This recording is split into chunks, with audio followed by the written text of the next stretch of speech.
What is going on, guys? Smooth Racing here, back with a brand new video, and today we're doing another F1 top 5, and today then it's the F1 2014 top 5 drivers of the season so far. We're 4 rounds in.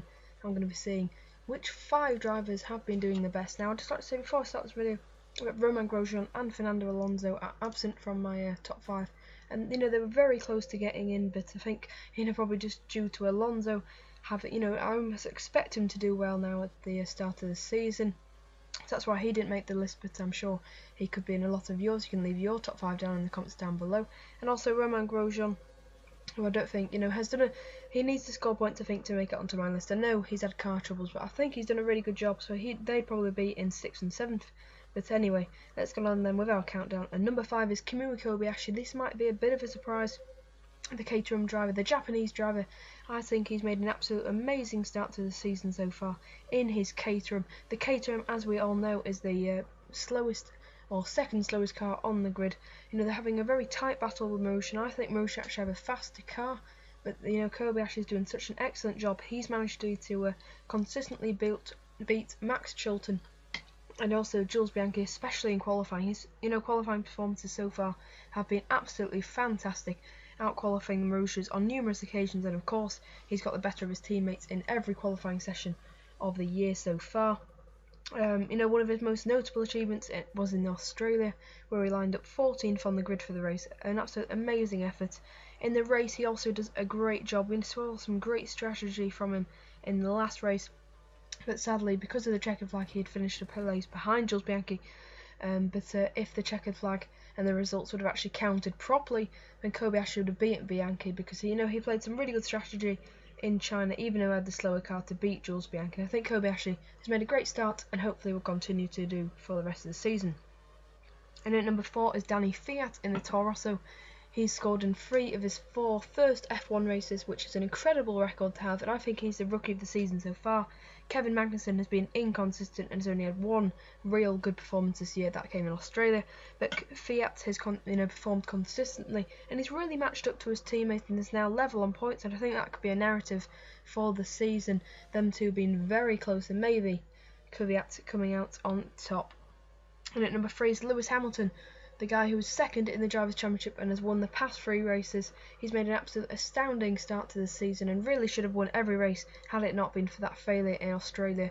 I'm pretty sure Lewis Hamilton would have won every race of the season so far. He's done an amazing effort, only being beaten in I think Bahrain qualifying to Nico Rosberg. But Rosberg's made mistakes. Hamilton hasn't really made any mistakes, maybe apart from in qualifying in Bahrain. But he's got over them, and he's got very good when it's counted, and that's in the race. And in no time, of course, he'll be catching Nico Rosberg and passing Nico Rosberg in the Drivers' Championship. I think just 4 points away now. Hamilton's made a great start to the season, and he'll be hoping that he can capitalise on this and get his 2nd World Drivers' Championship. But let's move on to number 2 then, and that's Daniel Ricciardo, who's probably one of the most surprising drivers of the season so far. He's Sebastian Vettel's teammate, the 4-time World Champions teammate, and he's took him in his own backyard, and really he's beaten him. Vettel had many years at Red Bull, the team's built around him, but Ricciardo, the youngster, the guy who was in the B team Toro Rosso, he's just stepped up to the A team and he's absolutely aced it. He's beaten Sebastian Vettel, I think it's fair to say, convincingly in the first 4 races, especially in the races. And of course his qualifying pace is outstanding, as he did actually manage to put it on the front rear, I think, in the first race, and actually get a podium in the first race. Of course this only to be taken away. He's had some of the worst luck. He beat Vettel convincingly in China, and I think he did in Bahrain as well. I think he's beat Vettel in the past 2 races. He's done an absolute outstanding effort. No, sorry, Vettel did beat Ricciardo in Bahrain. All credit to Vettel there. But I think Ricciardo's done a great job and has really lived up to the expectation and the promise of that Red Bull 2nd driver. But I think no one really expected to see as much pace as we have been seeing so far from Daniel Ricciardo. Definitely proving to be better than Mark Webber and maybe Sebastian Vettel, but it is a very long season.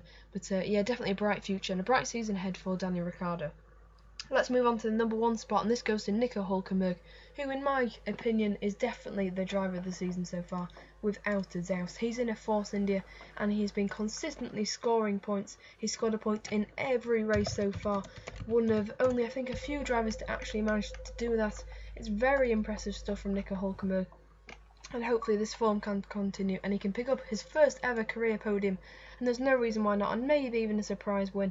I know Perez has got one more podium than him this season already, but I think, Hulkenberg has the clear upper hand over his teammate. We look at his results, the most consistent on the grid, a sixth in Australia, then two fifth-place finishes in Malaysia and Bahrain, then a sixth in China is an outstanding record. He's outperformed that car. He's beating his teammates both in qualifying in the race.